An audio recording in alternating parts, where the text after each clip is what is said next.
Our dogs are not trained like show dogs. Our dogs are combat dogs. He listens and he obeys only the master's voice and nobody else.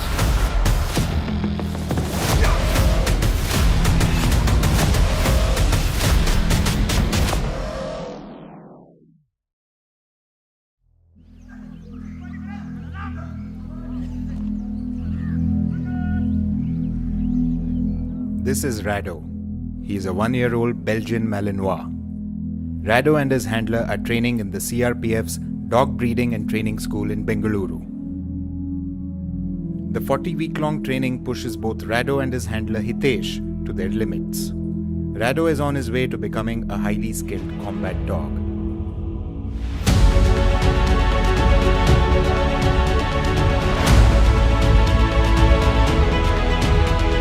We should not concentrate only on the pedigree or just about the breed. We should concentrate more on the temperament or traits, inner qualities. That is drives, that is the most important thing. Temperament of the dog matters a lot when it comes to training and performance in the field. So we should consider that thing in the first step only. According to his trainers, Rado is already showing the traits of a good combat dog. Once given the command to attack, he can charge at the target at a speed of 48 kilometers an hour. Not just that, this Belgian Malinois can jump past obstacles that are even 6 feet tall. Rado can clear a distance of 15 feet in a single leap. Once he comes close to the target, Rado can strike with a whopping bite force of 250 psi.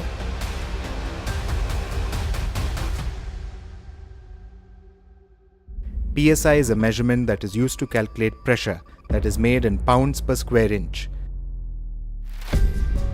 This bite can break the strongest bone in the human body, like the femur. Once Rado and Hitesh successfully complete their training, they will be part of the CRPF's elite canine unit. There are about 900 working dogs under the CRPF that are serving in multiple roles in different parts of India. The school came into existence when the CRP was hard pressed for the challenges that are coming from left-wing extremist area. So we have started the school in 2011, and from there we trained about 1,000 dogs, and which have done a tremendous, marvelous work in left-wing extremist area. We do dog breeding, then puppy foundation, then training the adult dogs, and also taking care of the geriatric dogs which are retired from service.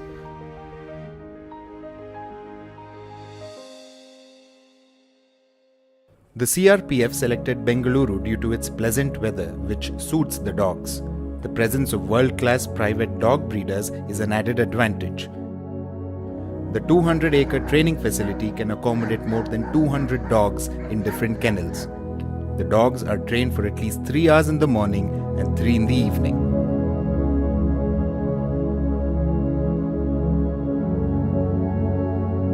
They are served multi-nutrient food twice a day. Sunday is a rest day for the canines. Leave is rare for these 4-legged soldiers who are always on standby for action. As you all know, the CRPF has got the multitasking force. In Jammu Kashmir, in Naxal affected areas, or in Northeast, when it comes to law and order, or in election, disaster response, everywhere it is the CRPF which has been tasked with the internal security or fighting Naxals and terrorists.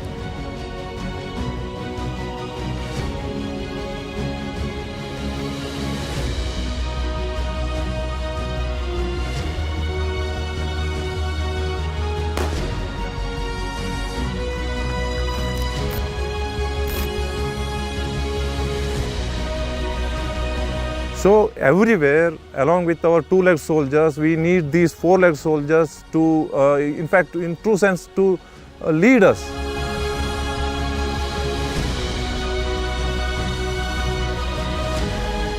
In Naxal affected areas, it is the dog which leads the troops. Without dogs, we lack some confidence. आज operation में जाए या ना जाए. That is the greatest thing, that is the reliability we have on dogs.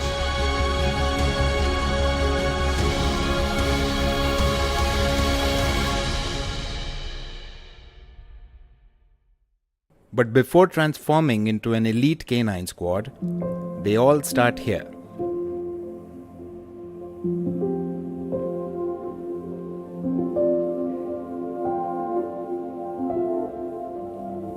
This is the dog breeding wing of the school. Here, Belgian Malinois and Dutch Shepherd dogs are bred. The sire and the dam are carefully selected.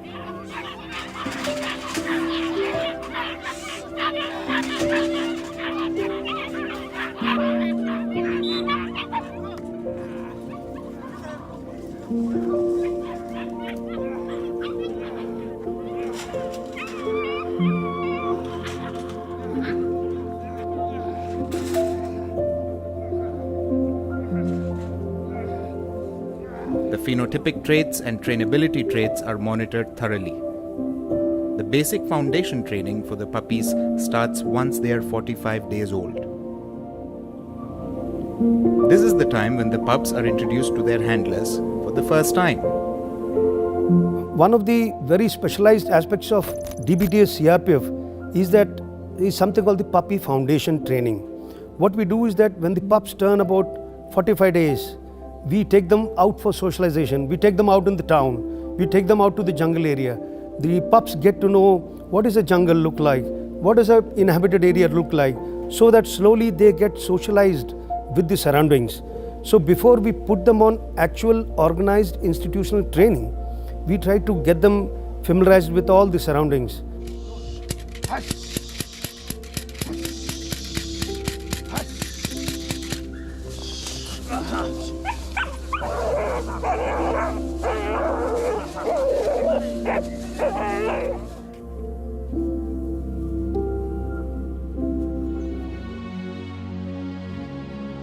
In the course of the next 40 weeks, the trainers in the school use various techniques that help both the dog and its handler to become combat ready.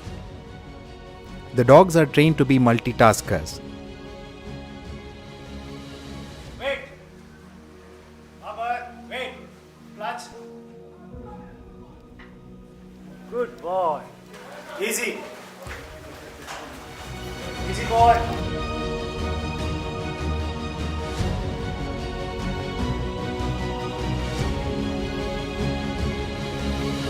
This 5-month-old Belgian Malinois is being trained to sniff out explosives from this row of bags.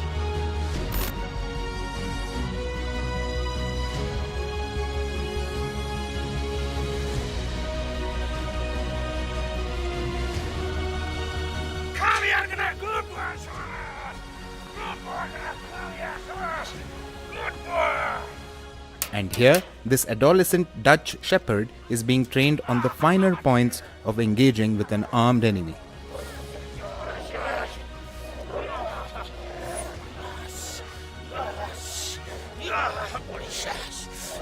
He will only disengage on hearing the command from his handler.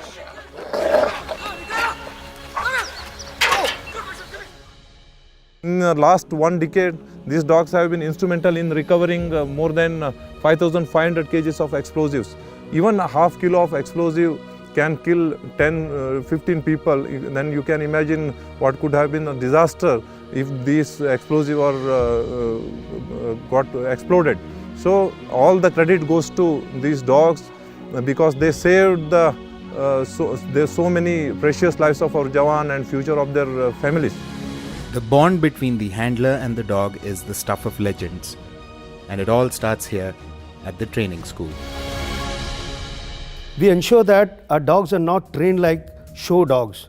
Mostly if you go to dog shows, you will find that the dogs come, they salute, they offer a bouquet to the chief guest and all. We just do not follow that.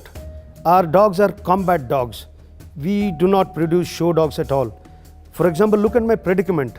I am the chief training officer at this institution and I do not have the luxury of petting the dogs because right from day one, we train the dogs to be loyal to only their handlers.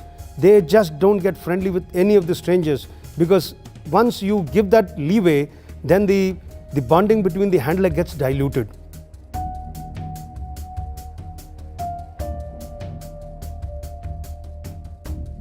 The process of bonding starts when they come here, when the puppy is 45 days old only. Then it ends till the dog is retired or even its last breath. So entire age, the handler accompanies the dog.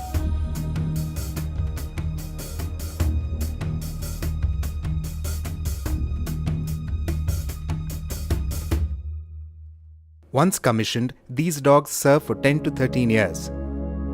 Each dog has 2 handlers, so that in the event of a handler's retirement, the dog can bond with the second handler. The Indian Armed Forces are among the largest and the strongest in the world, but when it comes to the active canine units, the country is still far behind other superpowers. In India, the dogs were, in earlier days, they were not being used for police duties. So therefore, we are far behind the global standards.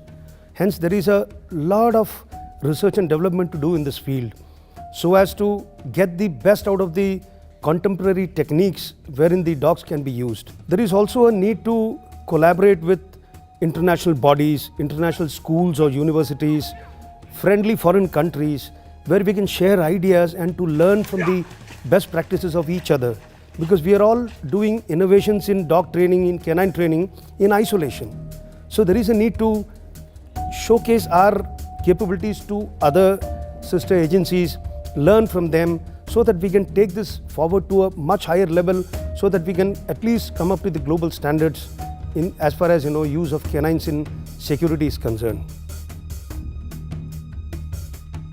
The school recently conducted a 2-day canine seminar with the theme Patrol Canine, Vigil and Combat. The seminar was attended by over 100 domain experts and eminent speakers from various Central Armed Police Forces, State Police, Armed Forces, law enforcement agencies, and veterinary specialists of the country. Dogs are the oldest companions. This friendship or companionship dates back to maybe 40,000, 50,000 years back, and that companionship still rocks. Dogs can never be replaced by the technology, in spite of the tremendous technological advancements that the security forces have undertaken worldwide. The dogs do have certain capabilities that the machines cannot replace, because sniffing out, the sense of smell, the sense of hearing, it's all innate in a dog, in a canine. And here, that's what we train the dogs bring out.